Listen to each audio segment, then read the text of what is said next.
il me semblait important de te présenter qui je suis si tu ne me connais pas, pour savoir quelle est mon autorité pour te parler de rédaction web et par quoi j'en suis passé. Pour nous présenter, je suis donc Patrice de famillenomaddigital.com, le blog famillenomaddigital.com.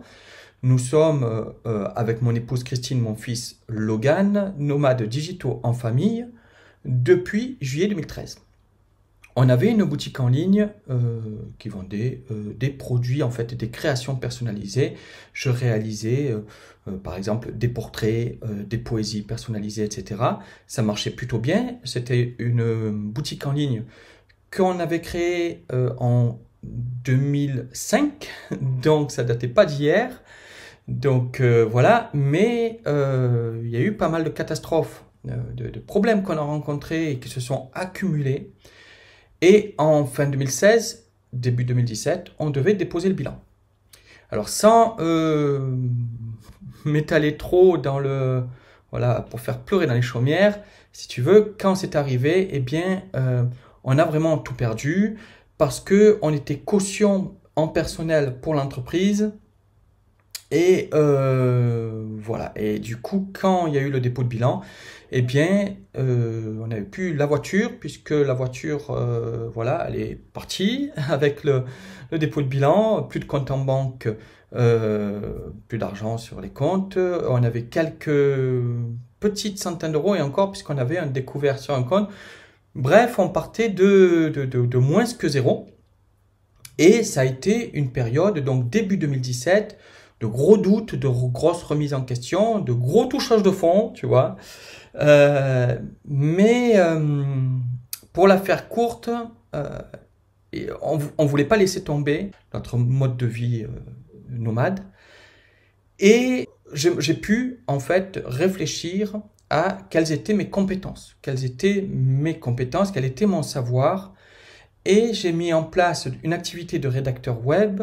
Il fallait à tout prix que je puisse avoir des revenus en 3 mois maximum, parce qu'en fait, on avait une solution, un toit au-dessus de la tête pour 3 mois, et puis après, c'était fini, on n'avait plus de solution, on n'avait pas de plan de secours, on n'avait pas de personne, pas de famille pour pouvoir nous aider, nous héberger. Bref, c'était un petit peu la cata si je ne réussissais pas aussi rapidement que prévu à avoir au moins 2000 euros de revenus, c'est ce qu'on s'était fixé. Et parce que on est un peu maso, mais surtout en fait parce qu'on avait pris conscience que dans notre activité précédente, on passait beaucoup trop de temps sur l'activité et pas assez justement pour développer d'autres possibilités de revenus, et qu'on se gâchait un petit peu, surtout dans les derniers temps, notre vie de nomades digitaux en famille parce que je travaillais beaucoup trop. J'avais décidé de mettre des règles dans mon lancement, c'est-à-dire que je ne devais pas travailler plus que un mi-temps et donc obtenir ces 2000 euros de revenus. Si je suis là aujourd'hui pour t'en parler, tu t'en doutes, c'est que ça s'est bien passé. Ça a été vraiment une belle opportunité. Je ne me rappelle plus les chiffres exacts, mais je crois que le premier mois, j'ai dû faire dans les 200 et quelques euros.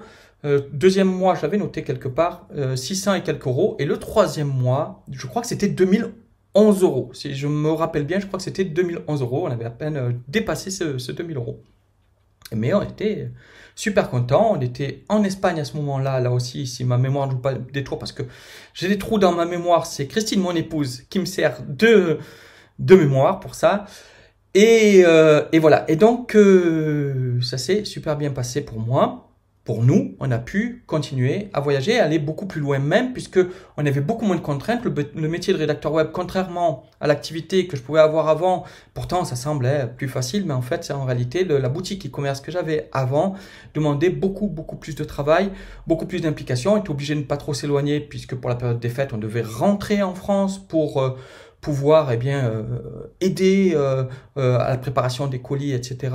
pour les fêtes de Noël. Bref, grâce à la rédaction web, on a été beaucoup plus libre encore, on a pu voyager autour du monde, on a pu enfin aller en Asie depuis un moment, on espérait pouvoir y aller et enfin on a pu aller en Asie, on a pu vivre plusieurs mois en Thaïlande, on a vécu en Malaisie, on a vécu au Japon, on a vécu à Hawaï.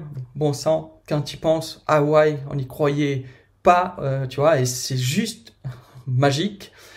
Et voilà, et on a été au Québec, etc. aussi. Bref, grâce à la rédaction web, on a pu avoir la vie qu'on décidait, travailler d'où je voulais, travailler quand je voulais, comme je voulais. Et c'est même monté plus, hein, puisque l'été qui a continué dans cette année 2017, j'étais monté à près de 5000 € de revenus par mois en développant au fur et à mesure mes tarifs, mon offre, etc. Donc vraiment, ce métier de rédacteur web, je le bénis parce que non seulement il nous a sorti d'une mouise pas possible, mais il nous a permis d'être totalement libre, de travailler comme on veut. Et c'est... Voilà, je ne peux pas te dire plus que ça, c'était ce qui nous a vraiment sauvés. Et qui nous a offert tout ce qu'on a pu avoir depuis, qui nous a permis de grandir, parce qu'en plus c'est un métier où tu apprends beaucoup, c'est un métier où tu évolues beaucoup, où ça t'ouvre pas mal de portes, d'opportunités. Voilà. Tout ce qu'il faut pour se lancer rapidement, ça s'apprend. D'accord? C'est possible pour toi. Si tu sais écrire dans un français plutôt correct, ça je le répéterai jamais assez.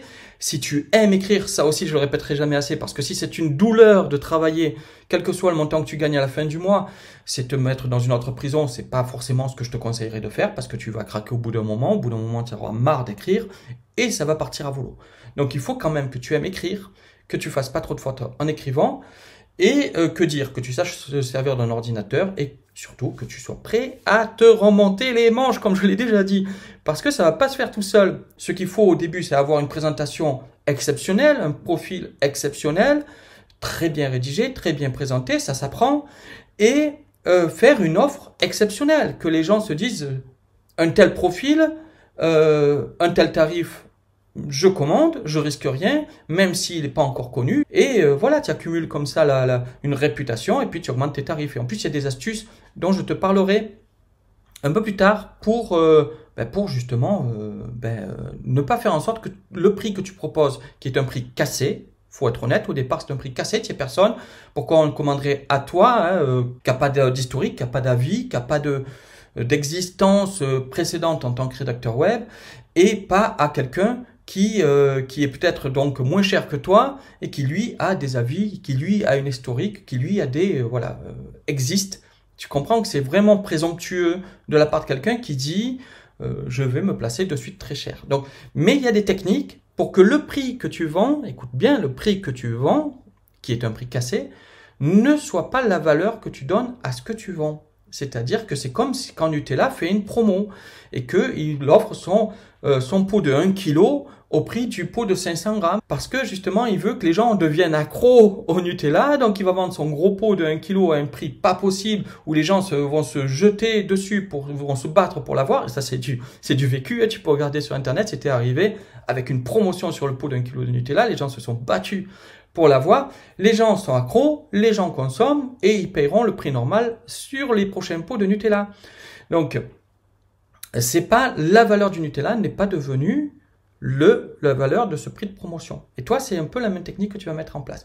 Donc, tout ça, ça t'apprend. Tu apprends aussi à être un bon rédacteur web. Ça prend pas 10 ans à apprendre, mais ça s'apprend. Je veux dire, ce que j'ai expérimenté, tu peux l'apprendre aussi. Donc, l'idée de cette vidéo, c'était vraiment de te dire qui j'étais, pour que tu saches pourquoi je te parle de ça. Te dire aussi que, quelle que soit ta situation aujourd'hui, tu peux être au plus bas, tu peux rebondir très vite si tu es prête à te battre pour ça, avec quelque chose qui est à ta portée. Encore une fois, si tu as les atouts dont je te parlais, d'aimer écrire, de savoir écrire en français, de ne pas avoir une faute à chaque mot et qu'on a envie de se crever les yeux quand on lit ton texte. Et voilà, et surtout d'être assez courageux ou courageuse pour t'atteler à la tâche, pour apprendre vite, pour apprendre bien, et pour que quand tu te lances, tu saches d'entrée qu'au départ, il faut faire des efforts, même si ça va, tes tarifs vont augmenter très régulièrement si tu utilises les bonnes techniques. Attention, il y en a qui se lancent à des prix cassés et qui restent à des prix cassés toute leur vie parce qu'ils n'utilisent pas les bonnes techniques. Donc ça, c'est important. La vidéo est déjà trop longue. J'avais décidé de faire des vidéos le plus courtes possible. Donc, on va essayer de rester pas trop long. Si tu veux vraiment en savoir plus pour te lancer, réussir dans le métier de rédacteur web, ce que je peux vraiment te conseiller, c'est de t'inscrire gratuitement par le lien que je te mets sous ou sur le côté de cette vidéo, plutôt là, si tu regardes la vidéo en grand sur Facebook, c'est de t'inscrire donc à la conférence en ligne à laquelle tu peux accéder gratuitement si tu suis le lien que je te mets à côté de cette vidéo. Et ainsi, je vais pouvoir t'apporter beaucoup de conseils à travers le contenu de cette conférence. Je t'invite vraiment à la découvrir. C'est gratuit pour toi si tu t'inscris en suivant ce lien. Et si tu as des questions, eh bien, je t'invite à les poser sous cette vidéo en commentaire. Je serai ravi d'y répondre.